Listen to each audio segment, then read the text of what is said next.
Hi all, welcome to dream garden. ഇന്ന് നമ്മൾ mandevilla പ്ലാന്റ്സിൻ്റെ 4 colour വെറൈറ്റീസിൻ്റെ ഒരു കോംബോ സെയിലായിട്ടാണ് വന്നിട്ടുള്ളത്. 999 റുപ്പീസാണ് ഇൻക്ലൂഡിങ് ആൾ ചാർജസ് ഇൻസൈഡ് കേരള വരുന്ന റേറ്റ് കേട്ടോ.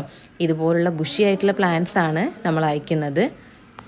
ഇനി നമുക്ക് കുറച്ച് മാൻഡിവില്ല പ്ലാന്റ്സിൻ്റെ കെയറിങ്ങും അതിൻ്റെ ലൈറ്റിങ്ങും അതിൻ്റെ വാട്ടറിങ്ങും ഒക്കെ പഠിക്കാം. ഫസ്റ്റായിട്ട് മെയിനായിട്ടുള്ള കാര്യം വെളിച്ചമാണ്. മാൻഡിവില്ല വളരാൻ നല്ല ഡയറക്റ്റ് ആയിട്ടുള്ള ലൈറ്റ് അത്യാവശ്യമാണ്. എന്ന് വെച്ചിട്ട് സൺലൈറ്റ് അല്ല വേണ്ടത്.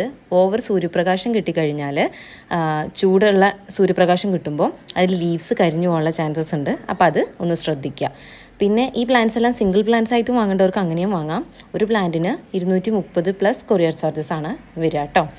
പിന്നെ ശ്രദ്ധിക്കേണ്ട കാര്യം വാട്ടറിങ് ആണ്. മണ്ണ് നന്നായിട്ട് ഉണങ്ങാതെ ഇടയ്ക്കിടയ്ക്കൊന്ന് നന്നായിട്ട് നനച്ചു കൊടുക്കുക. വേനൽക്കാലത്ത് കുറച്ച് വെള്ളം കൂടുതൽ ഒഴിച്ചെന്ന് വെച്ചാൽ കുഴപ്പമില്ല. പക്ഷേ നല്ല ഡ്രെയിനേജ് ആയിട്ടുള്ള വാട്ടർ ഡ്രെയിനിങ് ഉള്ള പോട്ടി മിക്സ് വേണം കൊടുക്കാനായിട്ട്. മഴക്കാലത്ത് വെള്ളം കുറച്ച് കൊടുക്കുക കേട്ടോ. പിന്നെ മണ്ണാണ് നമ്മൾ ചൂസ് ചെയ്യുന്ന മണ്ണിൽ ജലം നന്നായിട്ട് കുടിക്കുന്ന ടൈപ്പ് മണ്ണ് കൊടുക്കാതെ കുറച്ച് പോഷകസമൃദ്ധമായ ചൂടേറിയ മണ്ണ് കൊടുക്കുക. പിന്നെ ഡ്രെയിനേജ് ഉള്ളതായിരിക്കണം മണ്ണ്. വളം ചേർത്ത garden soil, coco peat, river sand, ഇത് മൂന്നും കൂടിയുള്ള മിക്സിൽ വേണം നടാനായിട്ട്. അപ്പോൾ ഈ വളം ചേർത്ത മണ്ണ് എന്ന് ഉദ്ദേശിക്കുമ്പോൾ ഇപ്പം നിങ്ങൾ വളങ്ങൾ ചേർക്കേണ്ട. നിങ്ങൾ മണ്ണിൽ നട്ട് ഒരു 30 ഡേയ്സിന് ശേഷം മാത്രം വളങ്ങൾ ആഡ് ചെയ്ത് കൊടുത്താൽ മതി. പിന്നെ മെയിനായിട്ടുള്ള കാര്യം പ്രൂണിങ് ആണ്. നമ്മളിപ്പോൾ എന്തെങ്കിലും പഴയ ലീവ്സോ കമ്പുകളൊക്കെ അതിൽ ഒരു ഉണങ്ങിയ തോതിൽ കാണുകയാണെങ്കിൽ അത് വെട്ടിക്കൊടുത്ത് പുതിയ ലീവ്സിന് വളരാൻ വേണ്ടിയിട്ട് ഹെൽപ്പ് ചെയ്യുക. വേനൽക്കാലത്തിന് തൊട്ട് മുമ്പായിട്ട് വേണം നമ്മൾ ഈ പ്രൂണിങ് ചെയ്യാൻ വേണ്ടിയിട്ട് കേട്ടോ. പിന്നെ ഒരുപാട് ഹൈറ്റിൽ വളരുന്ന ചെടികളുടെ കമ്പുകൾ വെട്ടിക്കൊടുത്താൽ അത് ബുഷിയാക്കി വളർത്തിയെടുക്കാനും പറ്റും.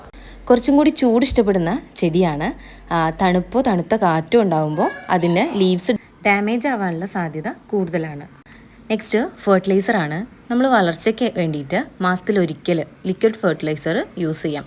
അത് ഫ്ലവറിങ്ങിന് വേണ്ടിയിട്ടുള്ള ലിക്വിഡ് ഫെർട്ടിലൈസേഴ്സ് എന്ത് വേണമെങ്കിലും യൂസ് ചെയ്യാം. അതിൻ്റെ അളവിനനുസരിച്ച് മാത്രം കൊടുക്കുക. പ്ലാന്റിൻ്റെ വലുപ്പത്തിനും അളവിനും അനുസരിച്ച് മാത്രം കൊടുക്കുക. പിന്നെ ഫോസ്ഫറസ് കൂടുതലുള്ള വളം ഉപയോഗിച്ചാൽ കുറച്ചും കൂടി ഫ്ലവറിങ് കൂടുതലായിട്ട് കിട്ടും. ലൈക്ക് ഇപ്പോൾ NPK പോലത്തെ 10:20:10 എന്ന റേഷ്യോയിലുള്ള NPKs ഒക്കെ നമുക്ക് യൂസ് ചെയ്യാം ഈ ഒരു മാൻഡിവില്ലൈസിന് വേണ്ടിയിട്ട്. പിന്നെ ഇതിന് അറ്റാക്കിങ്സ് ഉണ്ടാവുക. നമ്മളെ സ്പൈഡർ മൈറ്റ്സ്, അതേപോലെ വൈറ്റ് ഫിൽസ്, അങ്ങനത്തെ സാധനങ്ങളൊക്കെയാണ് ഇതിന് അറ്റാക്കിങ്സ് ഉണ്ടാവുക.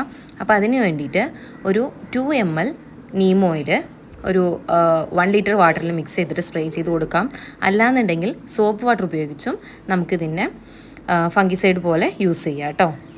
ഒരുപാട് പേര് നമ്മളോട് എപ്പോഴും പറയുന്നൊരു കാര്യമാണ് മാൻഡിവില്ല പ്ലാന്റ്സിനെ പരിചരിക്കാൻ കഴിയുന്നില്ല, നമ്മൾ വളർത്തുന്ന ചെടികൾ അത്ര കൃത്യമായിട്ട് ഫ്ലവറിങ് തരുന്നില്ല എന്നുള്ള പല കംപ്ലയിൻസും നമുക്ക് കേട്ടിട്ടുണ്ട്. അപ്പോൾ ഇത്രയും കാര്യങ്ങൾ ഇപ്പം ഞാൻ പറഞ്ഞിട്ടുള്ള രീതിയിലുള്ള ഇത്രയും കാര്യങ്ങൾ നിങ്ങൾ ശ്രദ്ധിക്കുകയാണെങ്കിൽ വളരെ എളുപ്പത്തിലും എന്നും ഫ്ലവർ തരുന്ന ചെടികളുമായിരിക്കും മാൻഡിവില്ല ചെടികൾ കേട്ടോ. അതിന് നല്ലൊരു എക്സാമ്പിൾസാണ്. അപ്പോൾ ഇതുപോലുള്ള ബുഷി ആയിട്ടുള്ള പ്ലാന്റ്സ് ആണ് നമ്മൾ അയക്കുന്നത്. ഞാൻ താഴെ എൻ്റെ വാട്സപ്പ് നമ്പർ കൊടുക്കുന്നുണ്ട്. അത് ത്രൂ നിങ്ങൾക്ക് പ്ലാന്റ്സ് പർച്ചേസ് ചെയ്യാവുന്നതാണ് കേട്ടോ. ഓക്കെ, പുതിയ സെയിൽ വീഡിയോ ആയിട്ട് വീണ്ടും വരാം. ബൈ.